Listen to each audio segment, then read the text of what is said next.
It started as just wanting to know how to get live updates from a data feed and turned into making an emotional project. What you're seeing on the screen, every blue shape is an actual addition of content to Wikipedia. And if it's a deletion of content, the shapes are red. Like, this is music being made by millions of people. It's like almost like a wind chime, you know, this is just like the winds of the internet. I guess I'm kind of the person that people come to when they don't know where else to go for it, because I've got a group of people that I can go to and figure pretty much anything three-dimensional out.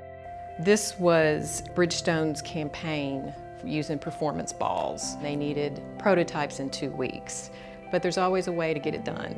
We were able to take laser copies of their tread, send it to a woodworking shop where they made one prototype of each of those. The client was completely thrilled with these, and they went on to produce a lot of these and sell them online. I guess I've always been into music. My friends and I started building stuff or modifying stuff, really breaking stuff. I went to college for electrical engineering, and the builds got more complicated, the modifications got more complicated. I mean, this is just a bunch of components, you know, resistors and chips and capacitors, and you have to solder it all together. It's something my son loves, who's 2 years old, because it's got the, you know, the light feature to it, and it's got this optical sensor and then an LED here that actually creates light. This is just kind of a fun side project to make something. So this is a mic pre. There's a whole lot of soldering here. Things like this, obviously very crowded and have a lot of components and were very difficult to solder. It obviously didn't work the first time I hooked it up. Nothing ever does. This is basically a 16-sided Japanese Tato box made into a tire. This is just one single piece of paper. What we were looking to do is talk about precision in manufacturing. Probably made 30 different prototypes, hand screen printed, hand scored, and then folded by hand. Sometimes low tech is a beautiful way to go. I worked with a team and they wanted to take 3D footage of prefab homes. So we decided to make a quick prototype up. We had a plastic 3D printer. A few times the angles were off and we had to reprint things, but seeing as it only took a few hours to print one, we were able to get a prototype out. Oh, this prototype's made out of a paperclip wrapped in Scotch tape. And I just built it with my fingers, so I didn't even have any tools, but it definitely does the job. So the project revolved around a branding project for a light and sound company.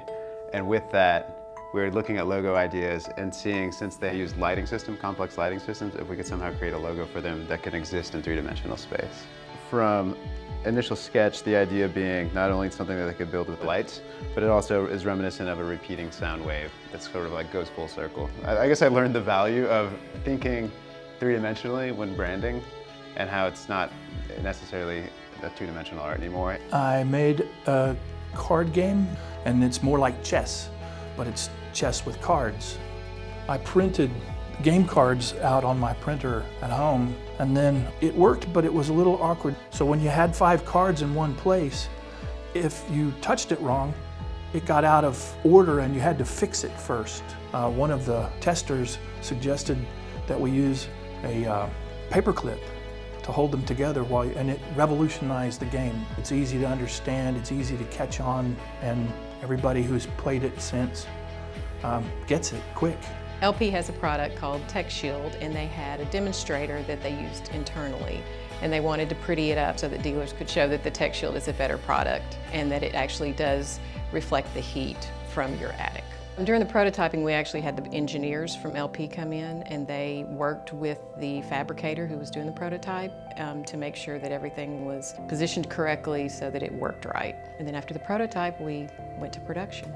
One day here at GS&F, we did have a blackout. And so kind of hacked together this little prism to view a hologram on an iPad or phone, things like that. First time I pulled up some YouTube videos just displaying the holograms using these prisms. And so I just ran the YouTube video and played it off of there. And when I came in to work the next day, he was showing everyone, and I was like, hey, that's like a really cool idea. I think I can try to make that to where we can drop any shape we want in there. We can make something interactive or something respond to the web. So I started out with just a sphere like this, and once I got that kind of perfected, I could drop any 3D object I wanted in there. You know, maybe just a sphere or a more complex object like I dropped the GS&F logo in there and made it rotate and do all sorts of weird things. Adam and I were discussing making some sort of a weather visualizer, even like taking it the next step and being able to interact with it using a device like a Leap Motion, or someone can kind of like wave their hand in front of it, spin it around, and see what it looks like. Make it interactive, make it where people can experience it